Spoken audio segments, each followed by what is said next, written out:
kita lanjutkan dari yang pertemuan sebelumnya, yaitu masuk ke sistem reproduksi. Sebelum dari itu saja mau absen dulu ya.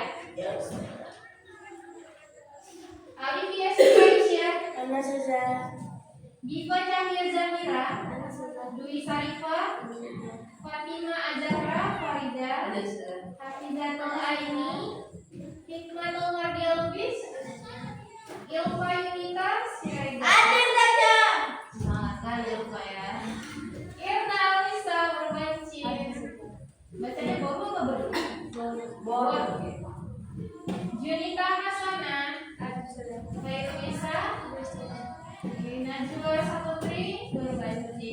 Ratma, Hadir Cynthia, oke. Radia Sibuan, hadir saja. Sheila Amira, Hadir saja. oke, alhamdulillah hadir semua ya. Baik semua, silakan buka bukunya tentang sistem reproduksi. Ini mana bukumu? Kamu geser, agak geser ke sini. Agak geser ke sini.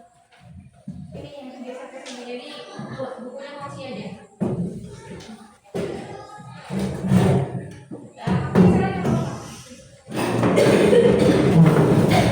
Sudah? Saya akan melihat lagi di pertemuan selanjutnya. Kalian tidak membawa buku paham Budi, Alifia. Oke.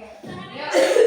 Jadi, di dalam sistem reproduksi ini nantinya kita akan mempelajari tentang organ reproduksi laki-laki, wanita, tentang kesehatannya bagaimana itu semua. Terus pada fase apa organ reproduksi manusia itu mulai berfungsi? Ya. Oke. Kamu nak? Ada fase? Pada fase pubertas. Pada fase pubertas. Oke, silakan duduk, bagus sekali. Yang lain ada yang mau nambahin? Ada yang mau nambahin? Pada fase pubertas itu biasanya ditandai bagaimana? Pada wanita bagaimana? Pada laki-laki gimana? Oke, Fatimah silakan. Dewi. Pada fase pubertas itu pada laki-laki sudah terbentuknya sperma dan testis sudah. Oh iya, betul. Dan yang perempuan terbentuknya populasi telur sudah terbentuk. Oh, di sel telurnya ya. Terbentuk sel telur pada wanita dan terbentuk sperma pada pria. Oke, ikut sekali tepuk tangan untuk angkat. Jadi, tidak hanya sel telur dan sel sperma yang terbentuk pada pria dan wanita pada fase mereka apa tadi? Pubertas. Tapi terbentuklah hormon estrogen, terbentuklah hormon progesteron yang terbentuk pada saat masa pubertas yang memberi sinyal bahwa tubuh ini sudah siap untuk masuk ke fase yang namanya sistem reproduksi. Oke, kita lanjut ya. Coba kalian buka halaman 26. Di halaman 26 di sana ada gambar proses fertilisasi. Jadi gambar proses fertilisasi ini adalah proses perkembangan janin. Kalau yang sepengetahuan kalian, perkembangan janin itu seperti apa? Mulai dari apa sampai apa gitu. Perkembangan janin itu terjadi di mana? Di proses ovarium, rahim saja. Di dalam rahim saat ibu sedang hamil. Pada proses kehamilan, di sanalah proses terjadinya yang namanya fertilisasi atau perkembangan janin. Mulai dari 0 hari sampai lahir, yaitu usia 9 bulan umumnya. Tapi pada beberapa kasus terjadi bayi lahir sebelum 9 bulan, yaitu usia 7 bulan, ada yang usia 8 bulan, boleh mengatur umur. Iya, bayi itu disebut sebagai bayi prematur. Apakah sama bayi prematur dengan bayi biasa? Bedanya apa? Prematurnya kecil saja. Ya, bobotnya belum sempurna seperti bobot bayi pada umumnya yang mereka lahir di usia ke 9 bulannya. Terus selain itu apa? Biasanya yang paling cocok dulu. Nah, sehingga mereka memerlukan yang namanya inkubator ya, masuk ke dalam inkubator kan. Pernah lihat bayi prematur masuk ke dalam inkubator? Inkubator. Nah, itu karena nafasnya belum sempurna sehingga dipasang alat-alat untuk memproses atau membantu proses pernapasan pada bayi tersebut agar tidak gagal nafas. Karena kalau misalnya bayi gagal nafas, apalagi usianya masih hitungan hari dan dia bayi prematur, itu sulit untuk ditolong ya kan. Oke, selanjutnya dulu ke siklus yang namanya menstruasi. Karena fase pematangan atau fase pubertas tadi pada wanita yang paling cenderung apa? Siklus menstruasi. Di sini ada yang belum menstruasi? Sudah semua menstruasi ya. Oke. Walaupun setiap orang pasti berbeda-beda untuk mengalami menstruasi yang pertama. Menstruasi pertama kamu kapan? Kelas 4 SD. Oh, kelas 4 SD sudah menstruasi kamu? Pas mesti. Kelas 6 SD. Dwi? Kelas 7 baru di SMP ini ya. Kamu? Kelas 8 kamu? Kelas 6 juga. Kelas 6 SD. Keren ya. SD udah mensi ya kan? Bisa? Oh, mau kelas 8. Kamu? Kelas 5 SD. SD. Kamu masih pikir sih Pak. Kelas ya. 7 saja semester 2 saja. Oh, kelas 7. Kamu? Kelas 5 SD. Kamu? Kelas 6. 6. Kelas 6. Kelas 6. Pembelajaran kita hari ini yang pertama adalah untuk mengetahui struktur dan fungsi organ sistem reproduksi pada wanita. Yang kedua untuk mengetahui struktur dan fungsi organ reproduksi pada pria. Jadi untuk menstruasi sendiri dia punya yang namanya 3 siklus. Siklus pertama itu siklus menstruasi umumnya terjadi di hari 1 sampai 5. Hari pertama, kedua, ketiga, keempat, kelima. Nah, apa yang terjadi saja pada hari-hari itu dinding rahim itu menurun. Kalian pernah lihat kan gambarnya ya, videonya ya. Dinding rahim itu menurun, terus keluar darah dari lubang vagina. Terus hormon estrogen dan progesteron dalam kondisi turun. Jadi jangan heran kalau saat kita menstruasi muncullah jerawat, emosi tidak stabil, muncullah sakit-sakitan yang entah dari mana sebelumnya kita tidak rasakan ya kan. Kayak misalnya sembuhutan, terus apa lagi kira-kira pada saat menstruasi apa yang kalian rasakan? Sakit pinggang, sakit pinggang, apa lagi kira-kira? Bau saja. Hah? Bau? Oh, namanya darah kotor ya kan? Pasti dia mengeluarkan bau yang tidak sedap gitu. Terus fase kedua namanya adalah proliferasi, yaitu praovulasi dan ovulasi. Ini terjadi di hari ke-6 sampai ke hari 14. Oke. Apa yang terjadi saja di sini yang terjadi adalah hormon-hormon itu mulai mengalami kenaikan. Hormon FSH, hormon LH, harus saya jelasin juga ya tentang hormon-hormon ini ya. Hormon-hormon ini mengalami kenaikan pesat, terus mempengaruhi sel telur untuk berovulasi. Makanya semakin fase menstruasi biasanya ini adalah masa-masa suburnya pada wanita, masa suburnya pada seorang wanita. Lalu di fase ketiga ada namanya sekretori atau pasca ovulasi, yaitu terjadi di hari 15 sampai 28, di mana hormon-hormon tadi FSH dan LH itu dia menurun drastis. Kalau tadi di proliferasi dia menaik, nah ini dia menurun drastis. Selanjutnya estrogen menurun, progesteron mengalami kenaikan. Terus estrogen dan progesteron bekerja kembali mempengaruhi dinding rahim agar menebal kembali. Jadi tadi ada 3 fase, yaitu menstruasi. Yang kedua adalah proliferasi. Yang ketiga adalah sekretori. Jadi ada 3 fase ya.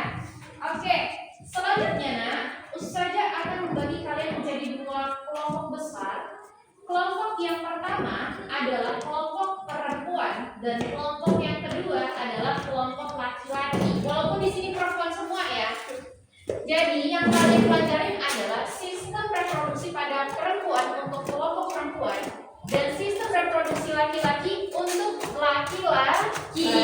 lagi. Oke, kelompok 1 silakan kalian buat di depan aja. Kelompok 2 kalian langsung buat di belakang. Jadi ini Ustazah ngapain Ustazah? Apa sambil kalian gerak aja, nggak pakai suara. Kalian membaca materi, diskusikan bersama teman kalian. Oke, silakan. Waktunya 10 menit aja.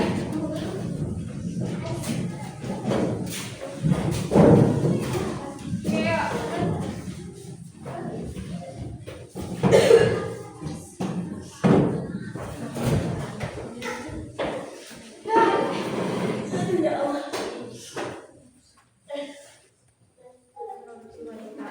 Tentang organnya, tentang kesehatan, menjaga sistem reproduksi itu gitu ya. Kalian tentang reproduksi iya.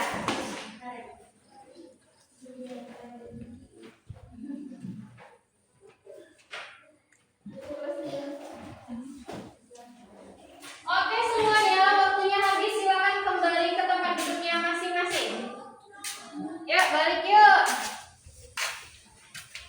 Balik.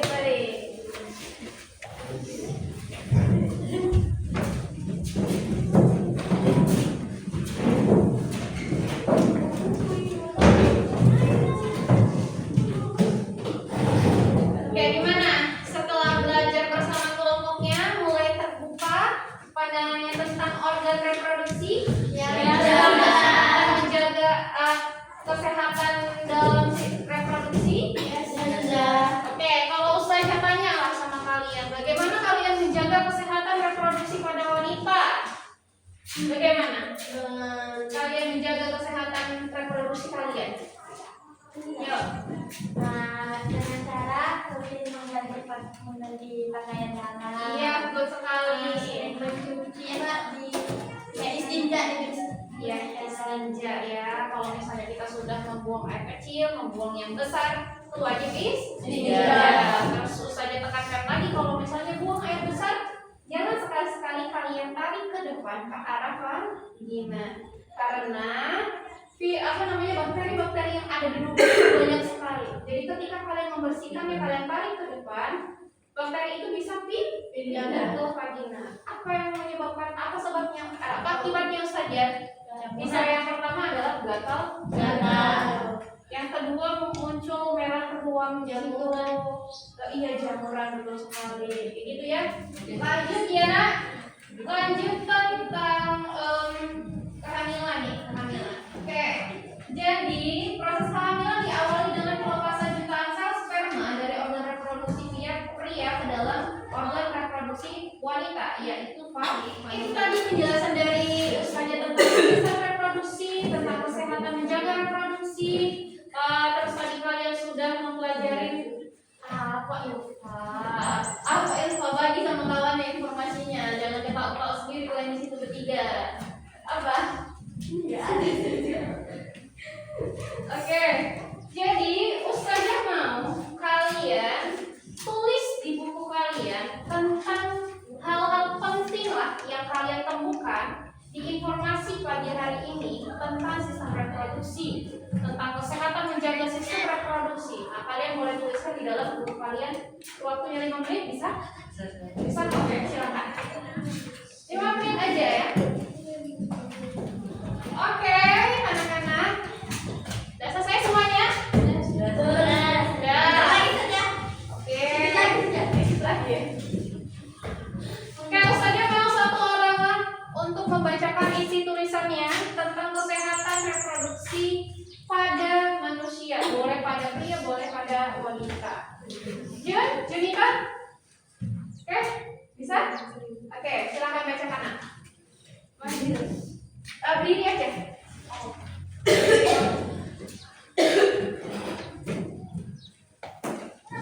Ya, bagaimana kamu menjaga kesehatan reproduksi? Boleh pria, boleh wanita.